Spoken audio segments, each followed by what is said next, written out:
Hello, আসসালামু আলাইকুম। Back to my another blog. কেমন আছেন? আলহামদুলিল্লাহ, আপনাদের তো আমি ভালো আছি গাইস। আমার আজকে একটু মিনি ব্লগ নিয়ে আসলাম।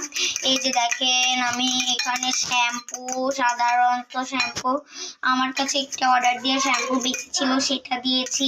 অ্যান্ড অ্যালোভেরা দিয়ে এগুলোকে আপনি যে তেল ব্যবহার করেন সেই তেল দিয়ে এইভাবে ফেনা করে নেবেন। এই যে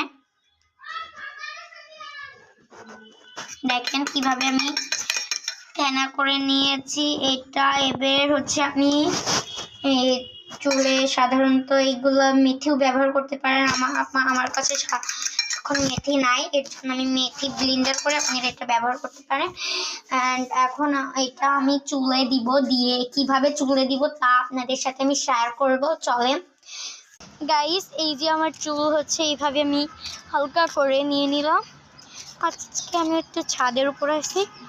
এই যে চুলটা এইভাবে আছে, আমি এটা অল্প করে দিয়ে দিলাম।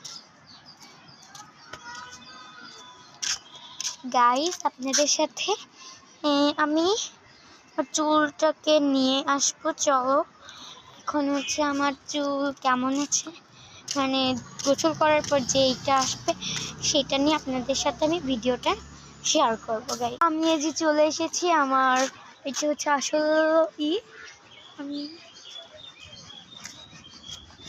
চুলটা অনেক সিল্ক হয়েছে, আপনাদের সাথে শেয়ার করছি। আপনারা সবাই দেখেন, বিশ্বাস না করলে আমি আপনাদের দেখাই কি পরিমাণে সফট। এন্ড চুলটা দেখেন,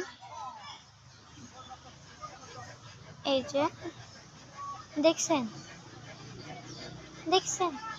কি সুন্দরভাবে আমার এই যে আমি তো পিছনে ধরতে পারবো না। এই যে গাইস,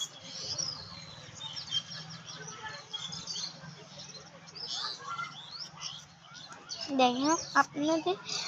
গাইস, সবাই আমার ভিডিওতে লাইক করবেন, শেয়ার করবেন অ্যান্ড প্রত্যেককে সাবস্ক্রাইব করবেন, যেন আমি আরও দূরে এগিয়ে যেতে পারি আপনাদের দোয়ায়।